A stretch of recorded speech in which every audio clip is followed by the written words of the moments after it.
Governor of River State faces an impeachment plot. I'm trying to establish connection with my colleagues so that they can give me good details of what is happening. However, it's looking like the network is terrible and I can't seem to connect to them.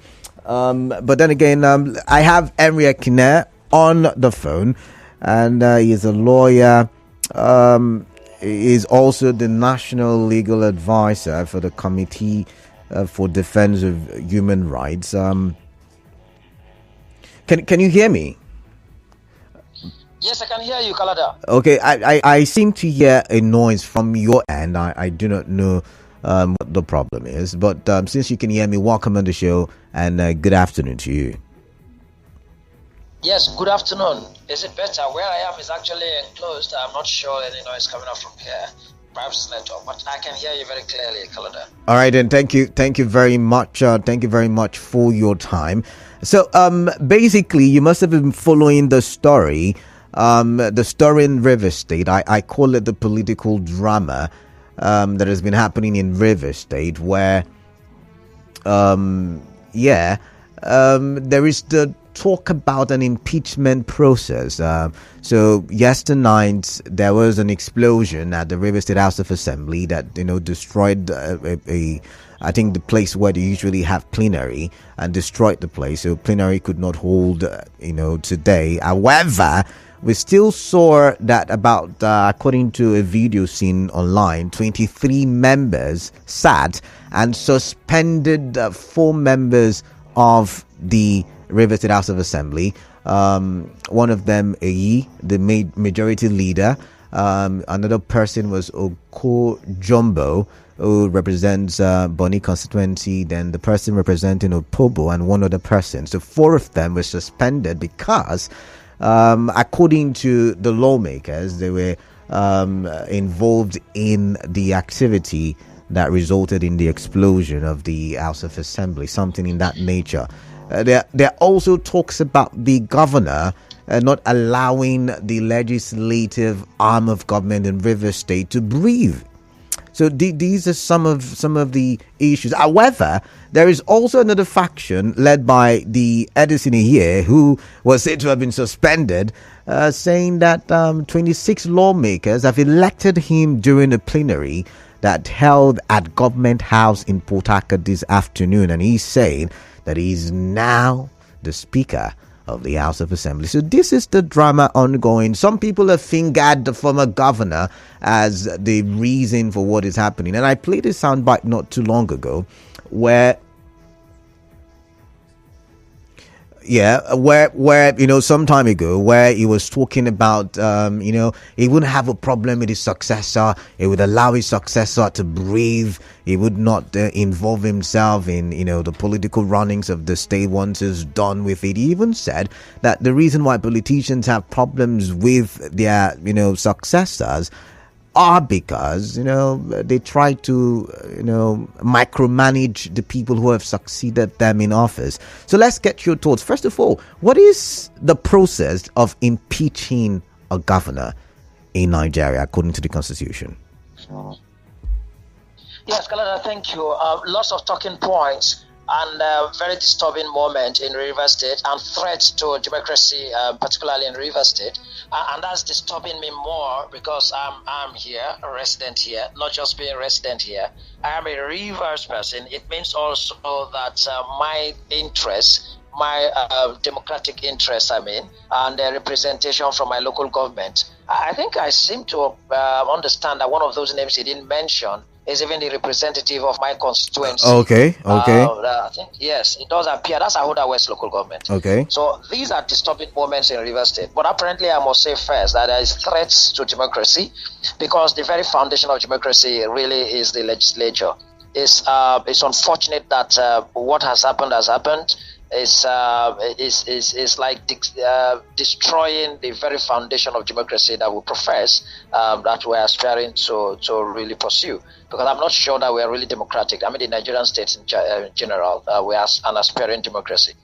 Even this is an indication of that. But having said that, let me also very quickly, if I get to the procedure, raise some fundamental rhetorical questions. I don't expect that any member of the House of Assembly, University House of Assembly, would answer now. Those who are purporting to have suspended some members.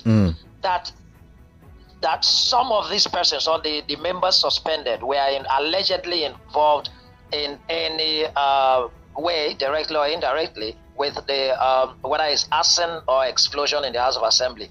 Come on, one would dare ask, who conducted that investigation? Is that an investigative report to that regard? Just less than how many hours this happened yesterday evening. I'm not sure that even the police has even commenced investigation. So the police has probably just swung it to the. I have not heard any report or the police even granting any conference to say that XYZ person has been suspected to be involved and then they're investigating, let alone to conclude investigation.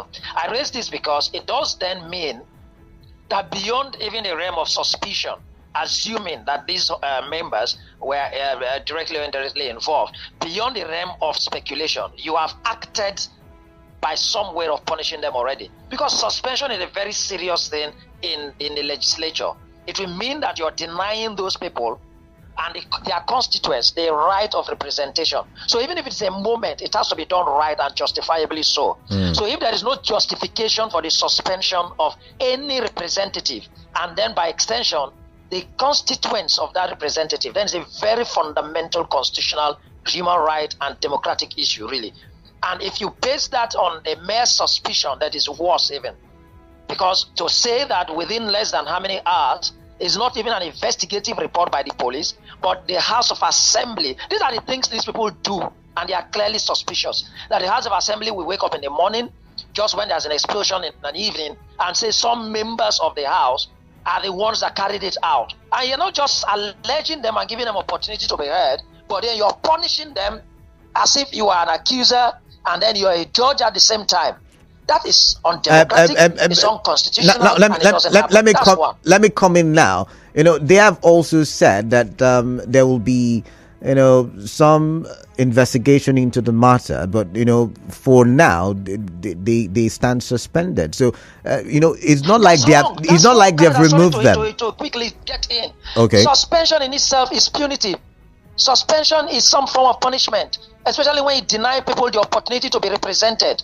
I'm only drawing the attention of the assembly. I don't know what faction they are. I'm not a politician, but this is the fact. These are the legal issues to be considered. You see, now Nigerians will want to kind of justify it. Let them be suspended first before investigation. Who says that? It's just like you get somebody and you capture him and you detain him. I say before you do investigation. That's wrong. You investigate before you arrest, so that you wouldn't have wrongly even affected the liberty of a person. And that's the problem we have. Arresting authorities will just swing into arrest and detention before investigation. So you investigate. If you heard that, have you investigated? And then you've come out and you've denied them access to the assembly, probably suspended their privileges and their rights, and then you say you want to investigate. But that's by the way. Then another is how really would a governor frustrate the legislative functions of an assembly? If that's what an assembly is telling us, that is most unfortunate in democracy, because we expect that it would have been independent. And the last time I remember, it does appear, if I'm wrong, that Rivers State appears to be one of those states that even didn't accept when we talked about absolute, whether functional or financial independence of the legislature. So if you're telling Rivers people that... Hello, can you hear me?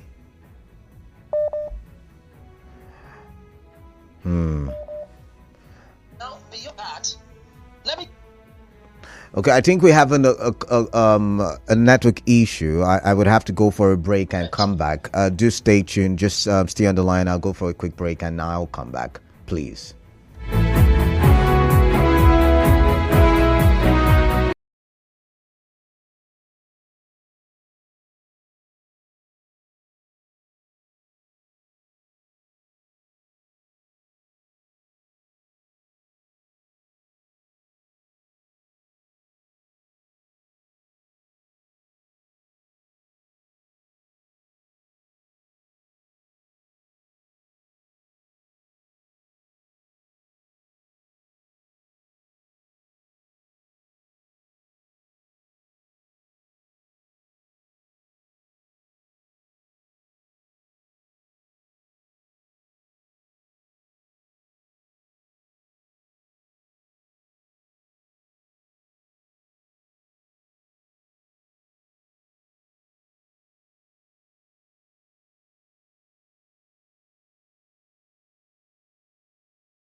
I believe, in about 2 minutes. But why there was the network breach? Oh, it was because so Ibio Ruwari joined the conversation. He's our correspondent. He is on the field and he's observing. And in a bit, we will listen to what he has observed. But back to you, Henry Ekine. What were you saying about the impeachment process?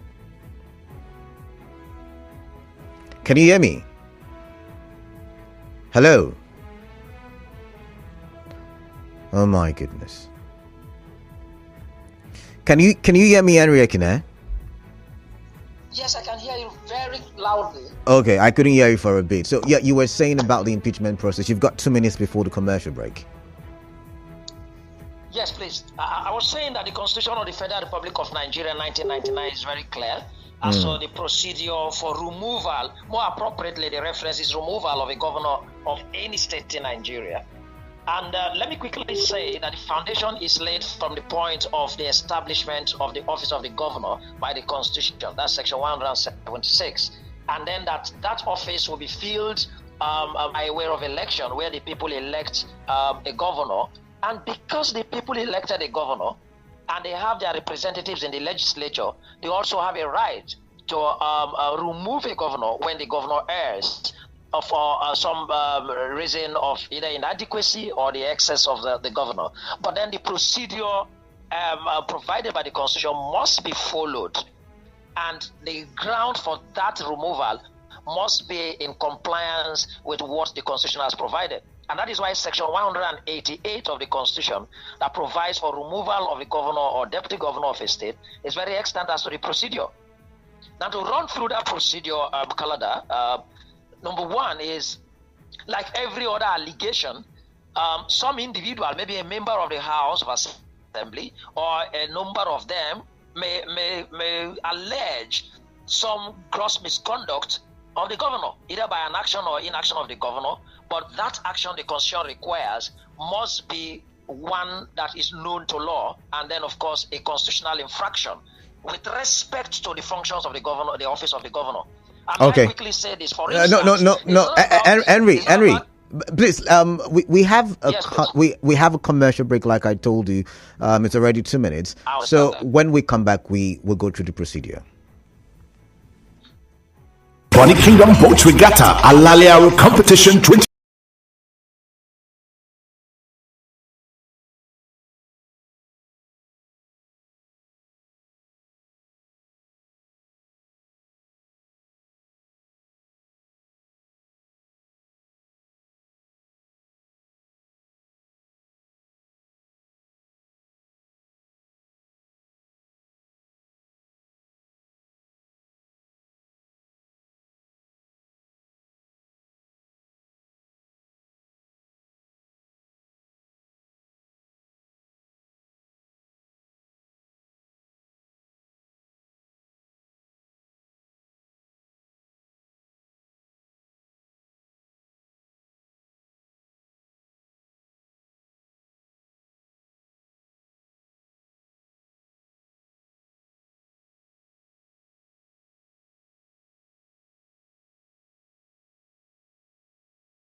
Nigeria Info.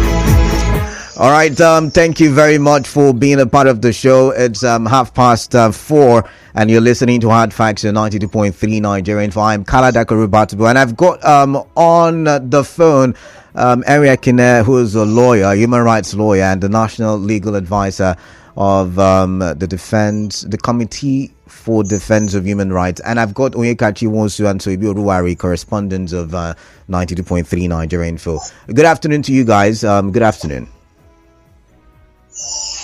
Yes, good afternoon, Kalada. Good afternoon, Kalada. Great to be here. All right. So it'll be good afternoon to you. Okay. It's a bit noisy, but I'm going to try. So, Barrister Ekine, you were trying to explain the procedures as written in the Constitution. Yeah. So, can you continue, please? Yes, please. And I laid the foundation that the people would elect a governor to fill the office of the governor that is created under section 176 of the Constitution, which establishes the office of the governor, and then is required to be filled by election between sections 178 to 179, and that's the reason the people elect a governor. Now, having elected a governor for a term of 4 years in the first instance, and may be re-elected in the second term. That's the foundation I haven't laid under section 180. The people have a right to remove any governor that is probably erring in office, any governor that conducts himself in a manner that is unacceptable by the provisions of the Constitution. But they do that through the House of Assembly that is established under section 90 of the Constitution of the Federal Republic of Nigeria. And then the legislators in the House of Assembly represent the interests of the people. Now, this foundation is important to be laid so that listeners understand that the House of Assembly has the right, the constitutional right, to be able to remove a governor. But that must be done with compliance and in obedience with the provisions of the Constitution. And that's important here now. The procedure is this, Kalada. Yeah. Precisely section 188 of the Constitution of the Federal Republic of Nigeria provides for the procedure for removal of governor or deputy governor. Now, that procedure begins with a notice of allegation of gross misconduct against the governor. And that notice must be in writing.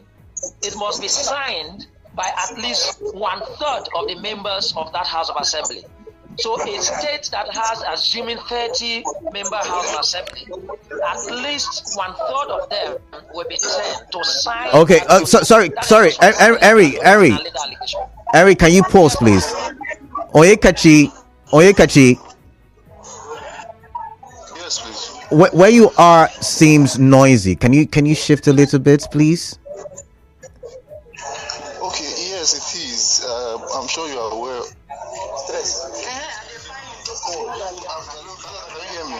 I'm struggling too because where you are is very noisy. May I suggest? May I suggest to you? I'm trying to step away from where I am to a better place so we can communicate. Okay. If it's getting better from your end now. Okay, so why don't you mute yourself? Just mute yourself for a bit, please. All right, so back to you. Yeah, back to you, Ekine. Thank you very much. So quickly summarize so I can get to them.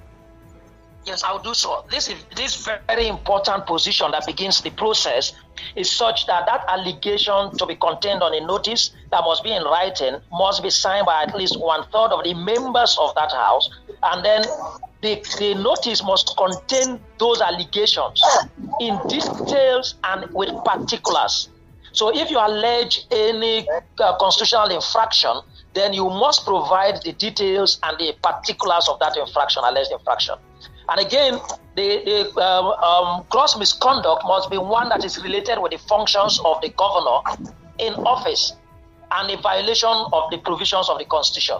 When that is done and presented to the Speaker of the House of Assembly, then the Speaker must make copies of this notice of allegation of gross misconduct to all members of the House of Assembly and to the holder of that office, that is to the governor. Now, the reason it's sent to the governor is so that the governor will have an opportunity to reply in defense of those allegations. Now, the Speaker shall, within 7 days of receiving that notice of allegation, send a copy to the governor and then circulate copies to all members of the House. Then the governor may, if he elects, reply to those allegations. If he does, then he would transmit his reply to the Speaker. If he chooses not to, then so be it. But then the Speaker shall, within 14 days upon the receipt of that notification, hold a sitting of all members through a motion to determine whether the allegations should be investigated. So apart from the fact that the allegations may be leveled against the holder of that office, the governor, the House will come to resolve whether it should be investigated. And that will be done within 14 days. It will be done by way of motion. And then that motion also requires a 2/3 majority of all the members of the House. All the members of the House. So if anybody is traveled, you make sure that person must be in that sitting. When the Constitution says all the members of that House, then it must be complete, except somebody who is dead or who has been removed. Now, when that 2/3 majority is secured by way of motion, this time there will be no debate just to decide whether they should investigate.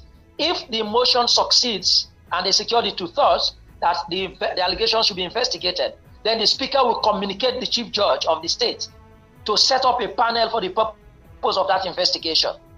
Now, within 7 days of the passing of that motion, the Speaker must do this and request the CJ to constitute that panel. Then the Chief Judge will, by way of constitutional duty, constitute that panel of 7 persons. The qualification of the persons to be constituted is there in the Constitution. They must be persons of impeccable character with high level of integrity and, of course, incorruptible. Then to the conviction of the Chief Judge, if he constitutes that panel, then the petition, I think that's the notice of allegation, together with the reply of the governor, if he so did, will be transmitted to this panel for the purpose of investigation. Okay. And Canada, that panel sits in semblance of a court. The panel will hear, even the governor, will hear the members of the House of Assembly that raise this allegation. Okay. Now, the governor can be represented either by himself or through a council of his choice, the same as the promoters of this allegation from the House. And then the 7-man panel will receive even evidence, receive whatever facts and all of that. They have about 3 months to go through this process. So within 3 months, this panel must carry out this investigative hearing, and they will come up with a return, that is to find whether the allegations are proved or not proved. So the panel will come up, either the allegations have been proved or they haven't been proved. Let me take a situation where first, if they have not been proved, if these allegations clearly to the finding of there is no proof of the allegations, the matter ends there. It does, in fact, nobody will return to it again. It just ends at the level of that panel where the allegations are failed to be proved. But take the other side, if the allegations are established and then there is proof that the allegations, the gross misconduct was committed by the governor, then the panel will make a report to the Speaker in the House. All right. Then when that report is returned to the Speaker within the 3 months, then the Speaker shall again convene a sitting of the House. And then that sitting of the House, the purpose of that sitting of the House is by way of motion to adopt that report that may have found the allegation of gross misconduct against the governor. Now, if that 2/3 majority of members in that motion is not secured. It also ends there, despite the return of finding of the facts by the panel. But if on this floor of the House by way of... Oh my. I guess we have. Okay. If the two-thirds majority is secured, adopting the report of the panel, then that governor automatically stands removed from office. Okay. And that's the procedure, and it takes this 7 days to 14 days, or 3 months and another 7 days. Okay. So it is a process. It's not an event in a single day. So it's more than a month. It's more than a month. It takes more than a month. It takes more than a month.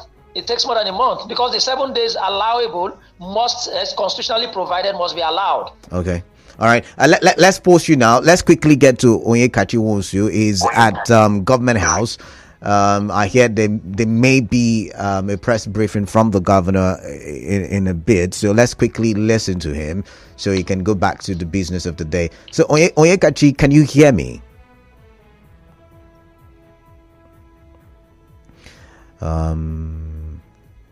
Onyekachi Wonsu, can you hear me, please?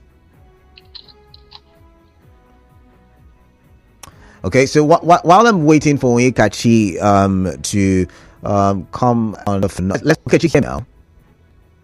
Can you hear me? I can hear you now. We can hear you now. So can you give us, a breakdown quickly, what has been happening, with this drama in River State? You've been on the field. What have you observed and experienced today?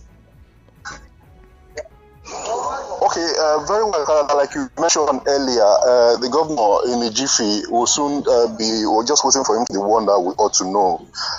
Just before that, Ekine also spoke with the press and, made some comments, talking about the fact that, according to him, 26 members met just and elected him as speaker. So that's from Ekine here anyway. So, but we know that early this morning, the Speaker of the House, Martin Zamewule, presided over the House, where Ekine himself was removed from office and suspended. Okay. So that is the situation right now. The latest will be what the governor probably will be telling us. Every other thing we've seen or heard for now are just on the surface of the social media. So we really cannot confirm all of those reports right now until we hear directly from the chief executive of the state. But while you have been at the Government House area, have you been able to speak to any of the official? I mean, this morning we heard that the chief of staff was relieved of his duty. We also had the chief security officer. I think that's the position, right? So have you been able to speak to any official as to the reason why this is happening? Because the sentiments on the street are that there is a fight between the father and the son, if you understand what I mean. Well, I also have the story about the removal of those aid of the governor, but I actually saw the chief of staff of the city in the Government House. I've been here since morning. I cited him this morning. He writes in the Government House, so I really cannot confirm the chief staff. For the other security details of the governor, so cannot confirm, but I have heard all of those rumors that that one or two of them has been removed from office. So that is how it is, right? All of those reports really not. It's not something from where I am right now. I'll begin to talk about. But like I said, I saw the staff right at the Government House today. All right then. Let's quickly get to Soibi Oruwari. Good afternoon. Can you hear me? I can hear you. All right. So welcome. So can you please tell me what you've experienced today? I mean, what you've seen while you were coming the River State House of Assembly complex. That's the first journalist joining the Rivers House of Assembly.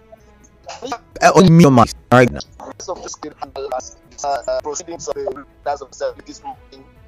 We will have practically 9 assets for no just cause. We call all principal officers, including the Speaker of the River State House of Assembly, Right Honorable Martins Amewule, calls were given to him, his aides, the spokesperson of the House, Lagos Spokesperson, himself and one other principal officers. We asked them, a process of this nature, journalists were denied access. Who are the person covering the process? So, we were denied, including myself.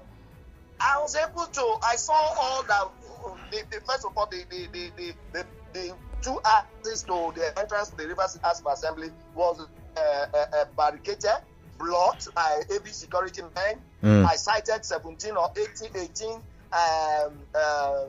police trucks, security vehicles stationed in front of the house, in front of the House of Assembly complex. I was wondering, okay, if you allow these persons to enter, those of us that will also report what we saw. Like now, I'm hearing 26 SAT, 24 SAT. If I was there, I will be able to know who and who is a lawmaker, who and who sat and signed whatever, and where did they sit. So, what am I saying? Journalists, I must tell you, we were denied access to the House of Assembly complex. So I gathered the SAT and I saw them coming out. In the process of coming out, the tear gas and the pump, tear gas and whatever, in the process of running, I fell. I had to save myself. I saw the situation where the governor was also tear gas with... You witnessed that one, yeah? Can you hear me, Soibi? All right. The governor was... Can you hear me? I was asking if you witnessed the tear gassing of the governor. No. When I saw the crowd, while the governor was coming, the crowd was also okay. Trying to enter. Can you hear me? I can hear you loud and clear. Yeah, I can hear you. Go ahead. Yes. In the process of trying to jump, beat the security. Anything to join the crowd, because for over 2 hours I was denied access. I saw the water, I saw the tear gas. Boys were shouting, "Is it the governor you are stoning? You are pouring water. Is it the governor you are tearing?" So in the process, that I just had to run and I left the scene. All right. Later, I saw the governor coming out, and some of the House of Assembly members that came within about 2 or 3. I saw Edison, I saw Victor Oko Jumbo, the spokesperson of the House of Assembly. I saw him coming out with the governor and some other aides and some other youths. Then I was seriously wounded, so I couldn't come out to see to the end where he finally left the House of Assembly.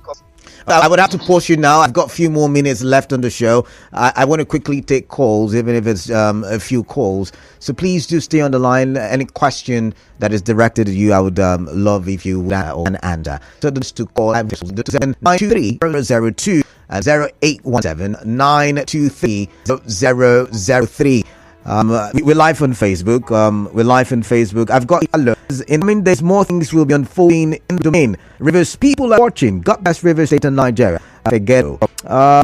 Preaching God result of a unjust. All we void whatever is bringing the power in the house will be settled in a closed door with his predecessor. God bless Rivers Akel Menegbo from Bomu Gokana. I've got Ekine calling from Ubimini. Let's listen to Ekine now. Hello, Ekine. Yes, good afternoon. Yeah, afternoon. I can hear the governor saying that even if he was aware that there is a plus for him to get to him, that he should not forget the build in the government to say this particular incident. Now, some persons has been perceived as to be involved in that impeachment, which I had that they have suspended them. Based on your guest telephone, based on what he was saying, yes, impeachment has processes before carrying on. But we should in particular keep those 4 persons or 3 persons require time for questioning so that they will really tell us exactly what was going on in that government house. Because I am now speaking on the governor's statement for him to perceive and have known that something of that nature is going. All right, Ekine, thank you very much. Ekine, thank you very much. Yeah. All right. All right. Ida from Nkoro, quickly, straight to the point, please. Yeah, Kalada, greetings especially. All right, welcome. Kalada, yeah, life and direct. Our Nigerian police did not do this well. And I'm pleading with the former governor, Fubara, to allow this present governor to work for Rivers people. The man is signaling to work for Rivers people. But who said it's wicked that, I mean, all of those allegations, I mentioned it earlier. My brother, it's not an allegation. I was there live and direct now. Now, Kalada, listen to me. I was there live and direct. I will look at Rivers State. You're a minister in Abuja. You want to control Abuja and control Rivers State. When this man want to work for Rivers people, want to prevent him to work for Rivers people, he cannot work. All right then. Come out. All right then. Will come out. All right then. Thank you, Ida. All right, thank you, Ida. Ida, thank you very much. Moving on. Fine Mind from Artillery. Welcome on the show. What is on your mind, please? Yeah. Good afternoon, Canada. Yeah, good afternoon. Quickly. Yeah. You see, it is so unfortunate what is happening in our state at this time. If the governor, the number one citizen of the state, will be reduced to such ridicule, then we are in a very big trouble. I also want to tell those people that are masterminds of this issue that they can never succeed. People have tried it in the past. It happened in 2003, and during the administration of Amechi, they tried, but they did not succeed. You know, this governor has not done anything wrong since he was elected. I don't know if he has any issue with the person that, supported him coming. But I want everybody to understand that nobody will become anything in life without God supporting that person. The past governor may be the person that actually supported him most. But God is the one that actually chose him. There are many people that wanted to succeed him, but none of them actually did. So it is God. And what came from God can never be changed by anybody. So I want to advise Martin Zamuel and every other person that are actually behind the problem that they should back down. That it cannot work. All right. Look at the processes that the barrister laid down.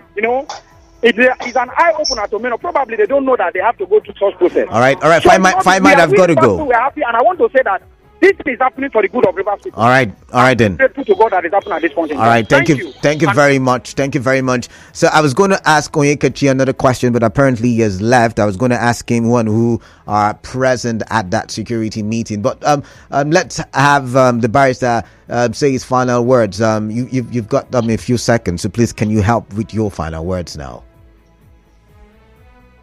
Yes, thank you. I think on a final note, I maintain that the democracy is threatened in Rivers State, and then anybody who is responsible or connected to this must just have to check his actions or her actions. We are all legitimate citizens and then residents in Rivers State, and then this is our mandate actually that is being probably trampled here.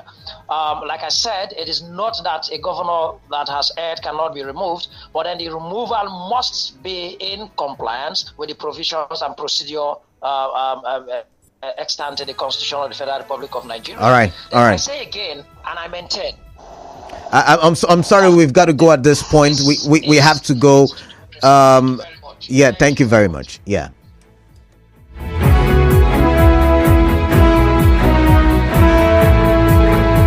The end today.